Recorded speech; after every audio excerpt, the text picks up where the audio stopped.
নমস্কাৰ। আজি আচলতে মিছা কথা নকওঁ, মই ভাবি আছিলোঁ এই বিষয়টোৰ ওপৰত অকণমান কথা পাতিম বুলি। মই ভাবিছিলোঁ কোনটো সাহসে কম এই কথাখিনি, কাৰণ কোনো বহুত মানুহে মোক গালি দিব। মই আগৰ পৰা ভাবি আছিলোঁ যে গোটেই অসমবাসীয়ে ন্যায় বিচাৰি আছে, ছ'চিয়েল মিডিয়াত লিখি আছে, জাষ্টিছ ফৰ জুবিন বুলি লিখি আছে, আৰু ক'ব গ'লে মানুহবিলাক ভাগি গৈছে, মানে ভিতৰে ভাগি গৈছে, মানে হঠাৎ ভুগি আছে।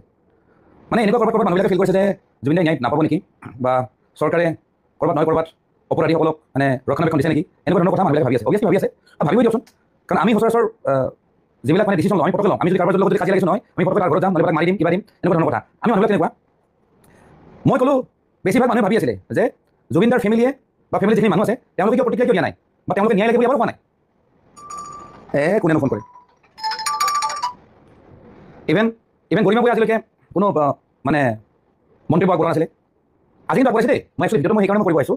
গৰিমা বৌয়ে মানে অকণমান আগতে, মই মাত্ৰ প্ৰতিদিন টাইম চাইছিলোঁ, গৰিমা বৌ আৰু জুবিনদাৰ যিখিনি ফেমিলি আছে, জুবিনদাৰ ভণ্টি, গোটেইবোৰে হেনো এতিয়া অসম আৰক্ষীৰ মানে ওচৰত মানে এখন এজাহাৰ দিছে, তেওঁলোকে ন্যায় বিচাৰিছে বুলি লিখিছে। কিছুদিন আগলৈকে মানে এই মুহূৰ্তলৈকে কিন্তু গোটেই অসমবাসীয়ে কিন্তু এটা কথা ভাবি আছিল যে গোটেই অসমবাসীয়ে ইমান চিঞৰ বাখৰ কৰি আছে, মানে কান্দি মেলি শেষ হৈ গৈছে মানুহবিলাক, কিন্তু জুবিনদাৰ ফেমিলিৰ পৰা কিন্তু কোনো ধৰণৰ প্ৰতিক্ৰিয়া নাছিল। মই নিজৰ অনুভৱ কৰিছোঁ, বৌ হয়তো খুব মানে ভাগি গৈছে। আচ্ছা, বৌ হয়তো খুব ভাগি গৈছে, মানে হেৰি দি ধৰক মানে মেণ্টেলি খুব মানে ধৰক ডিষ্টাৰ্ব পাইছে। কিন্তু বৌ ধৰক ভণ্টি আছে, তেওঁ কিবা কিবি ক'ব পাৰে, কিন্তু আজিলৈ ফেমিলিৰ কোনো মানুহে ন্যায় লাগে বুলি অসম চৰকাৰক বা অসম আৰক্ষীক কিন্তু আহ্বান জনোৱা নাছিলে। সেইটো কিন্তু প্ৰশ্ন হৈ আছিলে দেই, বহুতে বস্তুটো নকয় ছ'চিয়েল মিডিয়াত, কিন্তু প্ৰশ্ন এটা হৈ আছিলে। কিন্তু আজি মই এই মাত্ৰ গম পালোঁ যে তেওঁলোকৰ ফেমিলিৰ ফালৰ পৰাও এনেকুৱা ধৰণৰ এটা এনকুৱাৰী এটা বিচাৰিছে, আৰু নৰ্থ ইষ্ট ফেষ্টিভেলত যিমানখিনি মানুহ আছিলে, ছিংগাপুৰত থকা অসমীয়া মানুহখিনি হওক বা অসমত থকা যিখিনি মানুহ আছে বা অসমৰ পৰা যিখিনি মানুহ গৈছিলে, মই শুনামতে হেনো মোটামুটি 400মান মানুহ হৈ গৈছিলে। এই গোটেইবিলাক মানুহৰ ওপৰত এনকুৱাৰী হ'ব লাগে, যাতে ক'ৰবাত নহয় ক'ৰবাত কিবা যাতে আমি ক্লু পাওঁ যে মানুহজন আমি কিহৰ কাৰণে হেৰালোঁ, ৰিপ্লেন মাৰ্ডাৰ আছিলে নে কিবা নেগলিজেন্সৰ কাৰণে নে গাফিলতিৰ কাৰণে, সেই বস্তুখিনি অসমীয়া ৰাইজে জানিব বিচাৰিছে। চবেই খুব হাল্লা চিল্লা কৰিছোঁ। মই আজি একচুৱেলি মই মিছা কথা নকওঁ, মই আজি ক'ম বুলি ভাবি আছিলোঁ যে মই আজি কিন্তু সীমা চেৰাই গৈছোঁ, কিন্তু মোৰ মানে কণ্ট্ৰল নাই। মই আজি এই বৌহঁতক কানি দিলোঁ, কোনোবাই ভাল পায় বেয়া পায় বেলেগ কথা, বৌহঁতে এবাৰ কিয় কোৱা নাই, কাৰণ যিদিনাখন ছ'চিয়েল মিডিয়াত খুব হাল্লা চিল্লা হৈ আছিলে, সেইদিনাখন গৰিমা বৌয়ে কিন্তু সিদ্ধাৰ্থক একো নক'বলৈ বা সিদ্ধাৰ্থৰ ক'ব গ'লে ছাপোৰ্ট কৰিবলৈ কিন্তু কথা পাতি আছিলে, ভিডিঅ'টো আপলোড হৈছিলে। আৰু আমি পিছত ইফাল শুনিছোঁ, কিমান কথা নাজানো, এই ভিডিঅ'টো হেনো সিদ্ধাৰ্থৰ কোম্পানীয়ে বা তাহাঁতৰ যিটো মেনেজমেণ্ট কোম্পানী প্ৰেছাৰ দি পেলাই ভিডিঅ'টো আপলোড কৰিছিলে, যাতে মানুহখিনি যাতে ঠাণ্ডা হয়। আৰু মানুহখিনি অভিয়াছলি ঠাণ্ডা নহয়, কিয় হ'ব, কাৰণ সিদ্ধাৰ্থৰ নিচিনা বেপাৰীহঁতে জুবিনদাক যিখিনি ভাল পায়, সাধাৰণ ৰাইজে কিন্তু জুবিনদাক বেছি ভাল পায়। সিদ্ধাৰ্থে বেপাৰ কৰিছে, সাধাৰণ ৰাইজে কিন্তু নিশ্চিতভাৱে জুবিনদাক ভাল পায়, কথা সেইটোৱে। তাৰপিছত আৰু মোক এটা মানে বাইক এটা দেখাবলৈ অকণমান নিউজ চেনেল দেখিছিলোঁ, তাতে অকল চিনেমাখনৰ কথা পাতিছে, ৰৈ বিনালে কথা। ঠিক আছে, চিনেমা আহিব, আমি চিনেমা চাম, গোটেই অসমবাসীয়ে চাব, কিন্তু অসমবাসীয়ে বৰ্তমান চিনেমা চাবৰ কাৰণে মেণ্টেলি প্ৰিপেয়াৰ হোৱা নাই। হয়তো মানুহে এতিয়া চিনেমা নাচাব পাৰে, মানুহৰ মনত দুখ আছে, জুবিনদা হেৰাই গৈছে, গোটেইখিনি মানুহৰ যদিও চাওক, মানুহবিলাক নক'ব পাৰে, কিছুমানে প্ৰকাশ নকৰিব পাৰে সামাজিক মাধ্যমত, কিন্তু চবৰে এটা কিন্তু প্ৰশ্ন আছিলে যে গোটেই অসমবাসীয়ে বিচাৰিছে ন্যায় জুবিনদাৰ কাৰণে, কিন্তু ঘৰৰ মানুহে কিন্তু এটা শব্দ কোৱা নাছিলে। কিন্তু সেইকাৰণে মই ধন্যবাদ, মই অলৰেডি মই মোৰ হেৰিটোত মানে কেপশ্যনটো অলৰেডি লিখি দিছোঁ, গৰিমা শইকীয়ালৈ ধন্যবাদ জনাইছোঁ, আৰু মই নিজে লিখিছোঁ যে অসমবাসীক ধন্যবাদ জনাইছোঁ, আৰু অভিয়াছলি ধন্যবাদ জনাব লাগিব, কাৰণ তেওঁলোকে মাত মাতিব লাগিব।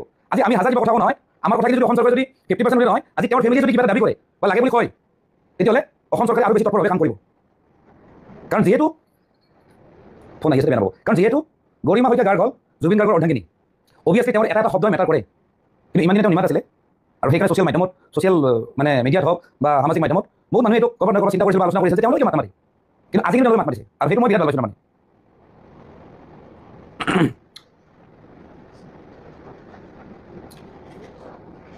পূজা কি কৈছে, কোনোবা লেখা কোনোবা আছে, এই মই কমেণ্ট এটা পঢ়িছোঁ দেই, মাজে মাজে কমেণ্ট কৰি ভাল পাওঁ, মোৰ মেনিয়া আছে, ক'ত গ'ল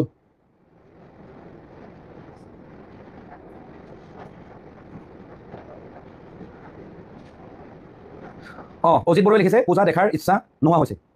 প্ৰথম কথাটো হ'ল অজিত বৰুৱাৰ মোৰ চিনাকি, মোৰ চাগে চিনাকি মানুহ দেই, মই কথা পাতিছোঁ আগত চাগে। অজিত বৰুৱাক মই এটা কথা ক'ব খোজোঁ, পূজাটো চোৱা বস্তু নহয়, পূজাটো কৰা বস্তু। কিন্তু আমাৰ সমাজখন আমি গমেই নাপাওঁ আমি কোনফালে গৈ আছোঁ, আমি মানে ইমানে মডাৰ্ণ হৈ গৈছোঁ, আমি পাহৰি গৈছোঁ একচুৱেলি পূজা নাচায় বা পূজা নেদেখায়, পূজা কৰেহে, প্ৰথম কথা।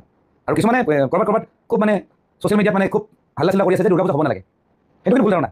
সেইবিলাক কথা একেবাৰে উচিত নহয়, দুৰ্গা পূজা হ'ব, কিন্তু দুৰ্গা পূজা বাহুল্যমী হ'ব নালাগে, এটলিষ্ট জুবিনদাৰ খাতিৰত মানুহে চব মানুহে পূজা কৰক, দুৰ্গা মাৰ সেৱা লওক, জুবিনদাৰ আত্মাই যদি শান্তি পায়, চবেই এবাৰ সেৱা কৰি আহক। যেনেকৈ আপোনালোকে যেনেকৈ সৰু পূজাত আহিছিলে, যেনেকৈ মাৰ্কেটত গৈছিলে, ঠিক তেনেকৈ দুৰ্গা মাৰ ওচৰতো যাওক, সেৱা কৰক, কিন্তু বাহুল্যমী নহয়। এই ৰঙালীলা লাইট বজাই, এই যে ডিজে গানবিলাক বজাই কিনে নহয়। আচলতে যিদিনাখন হেৰিবিলাক যেতিয়া লৈ যাব প্ৰতিমাবিলাক, তেতিয়া বাহুল্যমী কৰিব নালাগে, কিন্তু পূজা হ'ব লাগে। পূজাটো আমি ভালদৰে কৰাটো দৰকাৰ, আৰু সেইটো একচুৱেলি দৰকাৰ, অসমত দৰকাৰ, কাৰণ পূজা দুৰ্গা পূজা নামত বহুত বাহুল্যমী অতীতৰ পৰা হৈ আছে, আৰু এইবাৰতো বহুত মানুহ পূজা কৰিব, পূজা কৰিবলৈ মন নোযোৱা হৈছে, পূজা চাবৰ মন নোযোৱা হৈছে বুলি কৈছে, বা কাপোৰ পিন্ধিবলৈ মন নাই, সেইটো ঠিক আছে, চবে মনত পাইছে, কিন্তু পূজাটো হ'ব লাগে, চবে পূজা কৰক, চবে এবাৰ সেৱা কৰক, যাতে জুবিনদাৰ আত্মাই যাতে শান্তি পায়, চবে এবাৰ হ'লেও সেৱা কৰি আহক। লাগিলে আপুনি ঘৰত যি কাপোৰ পিন্ধি থাকে নহয়, যেনেকৈ আপুনি শুৱে তেনেকৈ যাওক দুৰ্গা পূজা সেৱাটো কৰিবলৈ, দৰকাৰ নাই নতুন কাপোৰ পিন্ধিবৰ কাৰণে। সেইটো মই নিজৰ ধাৰণা দি কৈছোঁ।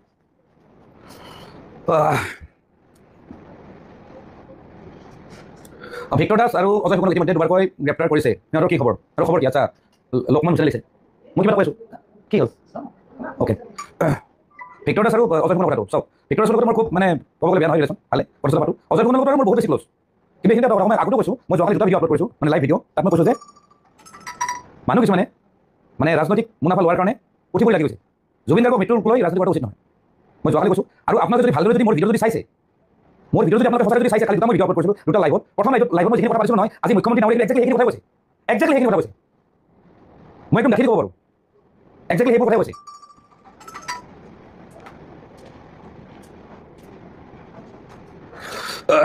কথাটো হ'ল ভিক্টৰ দাসৰ অজয় ফুকন তাহাঁতক এতিয়া হেৰি কৰিছে, এতিয়া জেল দিছে, এতিয়া লখৰাত ৰাখিছে, লখৰা চেণ্ট্ৰেল জেলত আছে।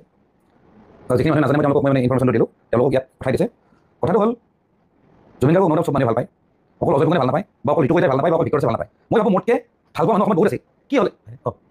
বহুত মানুহ আছে অসমত, অকল আমি ভাল নাপাওঁ। আমিতো ঘৰৰ পৰা লেকচাৰ মাৰি থাকোঁ, ডাঙৰ লেকচাৰ মাৰি থাকোঁ ঘৰত বহি। কিন্তু এনেকুৱা মানুহ আছে, এই যিখন সমাধিক্ষেত্ৰত চিতা জ্বলিছিল না, তাতে জ্বলি পেলাই মৰা মানুহ আছে ৰেডি। আপোনালোকে এইটো গম নাপায়, মই অসমবাসীক কৈছোঁ, তাতে বহুত মানুহে ৰাতি পোহৰ কৰি থাকে, গাড়ীৰ ভিৰ পুৰা, তাতে খাই লৈ পেলো হৈ যায়, বাহিৰৰ পৰা খাই যায়, কিন্তু তাতে কান্দি থাকে বহুত মানুহ আছে সেই সমাধিক্ষেত্ৰত। তাৰমানে মানুহে কি ধৰণে আঘাত পাইছে, মানুহে হয়তো নিজৰ ফেমিলিৰ পাৰ্চন এজন হেৰুৱালে হয়তো ইমান দুখ নকৰিলে হয়, কিন্তু জুবিন দাই হেৰুৱাৰ ইমান দুখ পাইছে।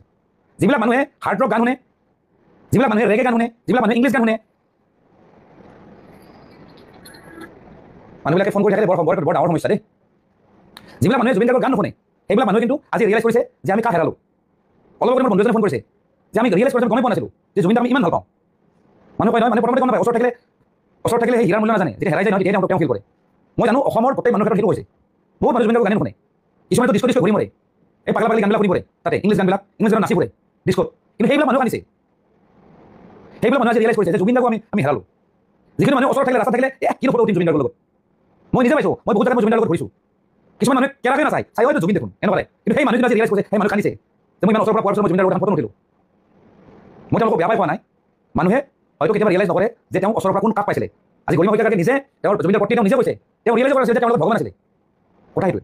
আচ্ছা, মই কিবা ক'ব আহিবলৈ মই কোনোবাফালে গুচি গ'লোঁ। যিকি নহওক, মানে মই এটা কথা ক'ব খোজোঁ সকলোকে, যিখিনি মানুহে লাইভটো চাইছে, মানে অসম চৰকাৰে যি ধৰণে বা যিটো স্পীডত মানে ইনভেষ্টিগেশ্যন ষ্টাৰ্ট কৰিছিলে বা কাম কৰিব লৈছিলে, তাতকৈ এতিয়া বেছি স্পীড হ'ব বুলি বা সোনকালে অপৰাধী শাস্তি পাব বুলি আমি আশাবাদী। যিহেতু জুবিন দাৰ ঘৰৰ ফেমিলিৰ মানুহে এতিয়া গোচৰ দিলে, সেইটো কাৰণে মই ভাল পাইছোঁ। আজি ভাল লাগি পেলাই মই আজি কিন্তু মই এই লাইভটোত আহিছোঁ। জুবিন দাক হেৰুৱাৰ সেইটো দুখ আছে, সেইটো চবৰে আছে, কিন্তু তেওঁলোকৰ ফেমিলি যে আজি উঠি পৰি লাগিছে, আজি যে অসমবাসীক তেওঁলোকে যে চাথ দিছে, সংগী দিছে এই যুদ্ধত, এই যে ন্যায় পোৱাৰ যিটো যুদ্ধ, তাত যে তেওঁলোকে যে ওলাই আহিছে, সেইকাৰণে ভাল পাইছোঁ, সেইকাৰণে বিৰাট হেপী। আৰু যিখিনি মানুহ গম পোৱা নাই আপোনালোকে গম পাব অলপ পিছত যে তেওঁলোকক গোচৰ দিলে। আৰু ইভেন ইয়াৰ অসমৰ পৰা যিখিনি মানুহ গৈছে, অকল সেইখিনি মানুহ নহয়, ছিংগাপুৰতো যিখিনি অসমীয়া মানুহ আছিলে, যিখিনি মানুহ তাত উপস্থিত আছিলে, গোটেই মানুহৰ ওপৰত এনকুৱাৰী হ'ব বা তেওঁলোকক সোধপোছ কৰা হ'ব যে কিহৰ কাৰণে আমি জুবিন দাক হেৰুৱালোঁ বা জুবিন দাক কিহৰ কাৰণে গুচি যাব লগা হ'ল, কাৰ প্ৰৰোচনাত পৰি, কোনোবা প্ৰিপ্লেন কৰিছিলে নে কি, নে কাবাৰ নেগলিজেঞ্চিৰ কাৰণে আমি তেওঁক হেৰুৱালোঁ। এই গোটেইখিনি কথা হয়তো আমি সোনকালে গম পাম। অভিয়াছলি চৰকাৰকে আশা কৰিব লাগিব, আমি আৰু বেলেগ আমাৰ ৰাস্তা নাই, আমিতো একো কৰিব নোৱাৰোঁ। আমি কি কৰিম, আমি পাব্লিকে কি সিদ্ধাৰ্থ শৰ্মা বা শ্যাম মন্তব্য ৰাস্তা মাৰি পেলাম, সেইটো কিন্তু ন্যায় পোৱা বুলি নকয়। বহুতে নাজানে, মই কিন্তু এটা কথা প্ৰত্যেকটো লাইভ ভিডিঅ'ত মই নতুন এটা হ'লেও কথা নতুন কওঁ, এটা হ'লেও আজি মই এটা কথা কওঁ। জুবিন দাৰ যিটো প্ৰডাকশ্যন আছিলে, নিজৰ যিটো মানে গান চান যে এইবিলাক যে গাইছে বা ভিডিঅ' শ্বুট কৰে, ছ'চিয়েল মিডিয়া আপলোড দিয়ে, সেই প্ৰডাকশ্যনৰ নাম আছিলে আই ক্ৰিয়েশ্যন। আই বুলি থাকে আৰু ক্ৰিয়েশ্যন বুলি থাকে, এটা লগত থাকে, আপোনালোকে চাব। জুবিন গাৰ্গৰ নিজৰ কোম্পানী বুলি বহুত মানুহে জানে, আমিও ফিল কৰোঁ বাৰু, তেওঁৰ নিজৰ কোম্পানী হয়। কিন্তু অত্যন্ত দুখৰ কথা, আই ক্ৰিয়েশ্যনৰ কিন্তু 40% মানে অলমষ্ট আধা আৰু 40% শ্বেয়াৰ আছে হিন্দীভাষী মানুহৰ নামত। কেনেকৈ তেওঁক মানে বুজাই মেলি তেওঁক ঠগাই মেলি ক'ত কেনেকৈ চাইন কৰাই লৈছে ভগৱান জানে। মই আজি প্ৰথমবাৰ কৈছোঁ ছ'চিয়েল মিডিয়াত যে জুবিন গাৰ্গৰ নিজৰ কোম্পানী, যিখন নিজৰ ফাৰ্ম আই ক্ৰিয়েশ্যন, সেইখনত সেই মেনেজমেণ্ট হওক কাবাৰ হওক তাহাঁতৰ 40% শ্বেয়াৰ আছিলে। গান বনাই জুবিন গাৰ্গে, কি এটা ক্ৰিয়েটিভ মানুহ, আৰ্টিষ্ট, সি নিজে মিউজিক কৰে, হি ইজ দ্য ওৱান ক'ব গ'লে, কিন্তু তাৰে কিন্তু ইনকাম খাইছে বেলেগে। তাৰমানে কি প্ৰত্যেকটা বস্তুতে জুবিন গাৰ্গক লুটি পুটি শেষ কৰি দিছে। বৰ দুখৰ কথা। এইখিনি মই তেওঁৰ ওচৰত আছিলোঁ, মানে আমি একেলগে ঘূৰা ফুৰা কৰিছিলোঁ, আমি এইবিলাক কথা জানা নাছিলোঁ, কেতিয়াও নাছিলে। কিন্তু এই লাষ্ট মোটামুটি 5 years মানৰ পৰা এইবিলাক ঘটনা হৈছে। মানে তেওঁক চাৰিওফালৰ পৰা শেষ কৰি দিছে, শুহি দিছে, শুহে বুলি কৈছে, লুটি দিছে, শুহি দিছে, শেষ কৰি দিছে। মানে তাৰ কাৰণে কিন্তু অকল সেই সিদ্ধাৰ্থ শৰ্মা বা টাৰ্চেল মেটাল বা টাটা কোম্পানী দায়ী নহয়, লগত যিখিনি মানুহ আছিলে, যিখিনি মানুহ ক্ল'জ আছিলে, সেইখিনি মানুহ কিন্তু দায়ী। সেইখিনি মুখখন মেলি চাই থাকে, জুবিন দাৰ ইমান % শ্বেয়াৰ আছে, তাৰ কাৰণে শেষ হোৱাটো, জুবিন দাৰ শেষ হোৱাটো কিন্তু চাই আছে, এনজয় কৰি আছে, চিনেমা নিচিনা এনজয় কৰিছে তাত। সেইকাৰণে সেইখিনি মানুহৰ কথা প্ৰথমে মই উলিয়াইছোঁ, শেষৰজ্যোতি গোস্বামীৰ কথা প্ৰথমে মই উলিয়াইছোঁ, কোনো ওলোৱা নাছিল। আৰু আজি মাননীয় মুখ্যমন্ত্ৰী কিন্তু শেষৰজ্যোতি গোস্বামীৰ নাম লৈছে, নাই এফআইআৰত নাম আছে কৰিছে, প্ৰথমবাৰ কিন্তু মই অসমত লৈছিলোঁ তাৰ নাম। চব মানুহ কিবা নহয় কিবাকে কিন্তু অপৰাধী, আওপুকীয়াকৈ হওক কিবাকে হওক, কিন্তু চব মানুহ অপৰাধী। জুবিন গাৰ্গৰ আশে পাশে থকা মানুহ, একদম সঁচা কথা। তাহাঁতৰ খালি এটাই মতলব জুবিন গাৰ্গক লৈ ইউজ কৰিব লাগে, জুবিন গাৰ্গক লৈ পইচা কামাব লাগে, তাতে খালি পইচা ইনকাম কৰি নিজৰ ঘৰ চলাব লাগে, নিজৰ ঘৰ বনাব লাগে। বহুত আছে মানে পৰৱৰ্তী সময়ত চব কথা ক'ম কিন্তু, আৰু মই কিন্তু কৈ দিম কিন্তু কম বুলি কম কিয় কাৰণ তাতে চাৰেণ্ডাৰ কৰি দিয়ে। মই যোৱাবাৰ এটা ভিডিঅ' নিউজ চেনেলত কৈ আছিলোঁ যে ডিপাৰ্টমেণ্টেল ষ্ট'ৰ খোলাৰ নামত ঠিকা কৰাৰ নামত জেজেমৰ ঠিকা কৰাৰ নামত জুবিন গাৰ্গৰ কোটি কোটি টকা একাংশ মানুহে লৈ পেলাই ঠিকা কৰিছিল বা ডিপাৰ্টমেণ্ট ষ্ট'ৰ খুলিছিল। মই নাম লোৱা নাছিলোঁ। সেই মই ভিডিঅ'টো বনোৱাৰ পিছদিনাই কিন্তু সেই বৃন্দাবন মাৰ্কেটৰ মানুহ ওলাই আহি জুবিন গাৰ্গক পইচা ৰিটাৰ্ণ দিম বুলি কৈছে। মানুহবিলাক মনে মনে থাকে আমাৰ নামটো যদি নোলাই যদি মনে মনে থাকোঁ আমি বাচি দেখি যাওঁ নেকি, এইখিনি পইচা নেকি আমি আৰু খাবই পাম নেকি, কেনেকৈ খাব দিম কেলা কাকো বাচি যাব নিদিওঁ। এটা ইনফৰমেশ্যন দিম কিন্তু মোৰ এটা চব মানুহ আছে, মোৰ ইমান ইনফৰমেশ্যন নাই কিন্তু ইনফৰমেশ্যন কিন্তু আহি যাব কিন্তু। কিছুমানে মোক কমপ্লেইন দিয়ে কমেণ্ট দিয়ে যে তই কি হেণ্ডেল কৰি আছা, ঘৰৰ পৰা লেকচাৰ মাৰি আছা, আজি অজয় ফুকনক এৰেষ্ট হ'ল, ভিক্টৰিয়া এৰেষ্ট হ'ল। সেইবিলাক নহয়, মইতো ৰাস্তাত কাজিয়া কৰাটো বা হেৰি কৰাটো মই একদম নিবিচাৰোঁ। আৰু মই সেইটো ৰাস্তাৰ মোৰ মানুহ নহয়, মই তাৰ কথা পাতি কেতিয়াও নহয়। আমি কথাবিলাক আমি দাঙি ধৰিছোঁ যিহেতু ধৰক মোক অলপ মানুহে ফ'ল' কৰিব চাই, আৰু মোকতো নাচাই বাৰু, মোক ইমান মানুহে মই চাই বুলি নকওঁ, কিন্তু মই কোৱা কথাখিনি কিন্তু ক'ৰবাত পৰ্টেল চৰ্টেল নিউজ চিউজত বজাই, সেইকাৰণে মই কথা পাতিব যে কথাখিনি কোনোবা চেনেল বজাই দিয়ক যাতে সেই কালপিটবিলাকৰ কাণত যাতে পৰে, তাহাঁতে বাধ্য হৈ যায়। মই আগতে কৈছোঁ যে তেওঁ প্লেনিং কৰি মাৰ্ডাৰ কৰা নাই, মই কৈ আছোঁ, কিন্তু যিটো পৰিৱেশ ক্ৰিয়েট হৈ গৈছে যে ময়ো বাধ্য হৈ গ'ল, তেওঁ যে মেণ্টেলি যে ইমান যে দুৰ্বল হৈ গ'ল, তেওঁ যে ফিজিকেলি ইমান যে দুৰ্বল হৈ গ'ল, তাৰ কাৰণে ডাইৰেক্ট ওচৰ পাজৰ থকা মানুহখিনি, ওচৰ পাজৰ থকা মানুহৰ ভিতৰত মই মেনেজাৰক গালি পাৰিম, আৰু ষ্টুডিঅ'ত যিবিলাক মানুহ থাকে শেষৰ যদি গোস্বামীৰ নিচিনা মানুহবিলাকক মই সমালোচনা কৰিমে। কিয় কৰিম তাৰে মই প্ৰমাণ দি আছোঁ। জুবিন গাৰ্গে যিটো ৰীতা চৌধুৰীৰ আগত যিটো পডকাষ্ট দিছিলে, যিখিনি কথা কৈছিলে, তাতে তেওঁ এটা কথা কৈছিলে যে মোৰ 5টা ঘৰ আছে কিন্তু মোৰ ৰাস্তা নাই, মোৰ ঘৰ নাই, মই ষ্টুডিঅ'ত শুই থাকোঁ বুলি কৈছিলে। সেইকাৰণে মই ষ্টুডিঅ'ৰ মানুহখিনিক মই জগৰীয়া বুলি ভাবি লৈছোঁ। কেতিয়াবা মই বহুত আগতে কৈছোঁ, আৰু ষ্টুডিঅ'ৰ মানুহৰ ভিতৰত শেখৰ আহে এজন।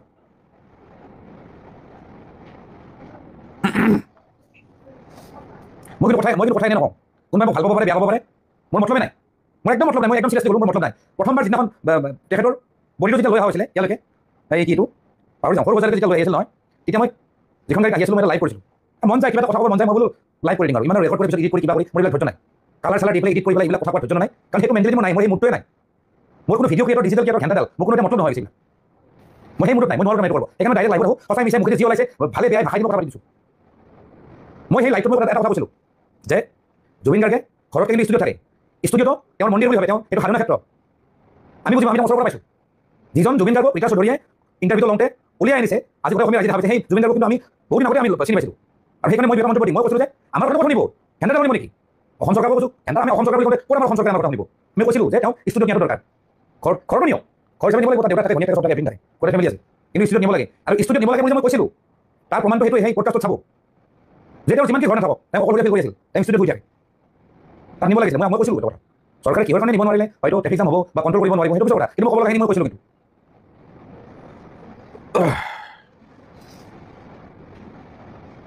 Thank you Shafiqul Islam, Shafiqul Islam, no required filter in camera, you are already bright also in words, thank you। সেইটোৱে কথা আৰু যিখিনি নহওক, মানে মোৰ তাত ধেৰ ফোন আহিছে, মইতো ফোন অফ কৰি দিছোঁ, মোৰ যিটো নাম্বাৰ আছিলে চবে জনা, যিটো নাম্বাৰ, যিটো প্ৰফাইলত যিটো নাম্বাৰ আছে মই অফ কৰি দিছোঁ, কাৰণ মই মানুহ জবাব দি মই ভাগৰি গৈছোঁ।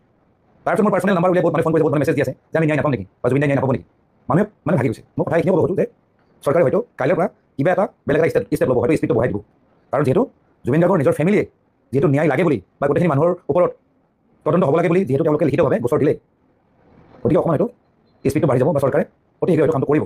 সেইখিনি আৰু মোৰ সেইখিনি ক'ব লগা আছিল। এনেই ক'ব আহিছোঁ আৰু মানে মোৰ এতিয়া এনেকুৱা হৈ গৈছে, আপোনালোকক ক'লোঁ কিবা যদি লাইভত যদি নাহোঁ, কথা পাতিব যদি নাহোঁ নহয়, কিবা মোৰ যেন পাপ লাগিব, মোৰ যেন কিবা ক'ৰবাত নহয় ক'ৰবাত মই নিজকে মানে কিবা এজন বেয়া মানুহ হিচাপে অনুভৱ কৰিম, মোৰ তেনেকুৱা হৈ আছে তাৰমানে, কিবা নহয় কিবা এটা ক'ব হ'ব আৰু, কাৰণ মানুহে যাতে মোক যাতে হেৰি নকৰে যে ইয়াত কোনো দেখা নাই। ছ'চিয়েল মিডিয়াত ৰাতিপুৱাৰ পৰা দিনটো স্ক্ৰল কৰি থাকোঁ, খালি দেখি থাকোঁ অকল জুবিন দা ৰিলেটেড নিউজ, জুবিন দা ৰিলেটেড পষ্ট, জুবিন দা ৰিলেটেড কথা, জুবিন দা ৰিলেটেড ৰিল, চব কিন্তু জুবিন দা ৰিলেটেড। কিন্তু গতিকে সেইকাৰণে মোক এটা কিবা এটা কথা ক'ব মন যায়, ইনফ্লুৱেঞ্চ হৈ যাওঁ আমিও বস্তুবিলাক দেখি কিবা এটা কথা ক'ব মন যায়, সেইকাৰণে ক'ব আহিছোঁ। এনিৱে ভিডিঅ'টো ইমানটো অফ কৰিম আৰু দেই, আৰু কাৰোবাৰ যদি ডিষ্টাৰ্ব হৈছে মোৰ কথাখিনিৰ কাৰণে, তাৰ কাৰণে মোক মাফ কৰিব, মই চৰি কৈছোঁ। সেইখিনি ক'ব লগা সেইখিনি আছিল। আকৌ মই কৈছোঁ বৌহঁতক, জুবিন দাৰ এণ্টাৰ ফেমিলিক মই ধন্যবাদ জনাইছোঁ, আপোনালোকে যে ওলাই যায় আহিছে অসমীয়া ৰাইজৰ লগত, আপোনালোকে ওলাই যায় আহিছে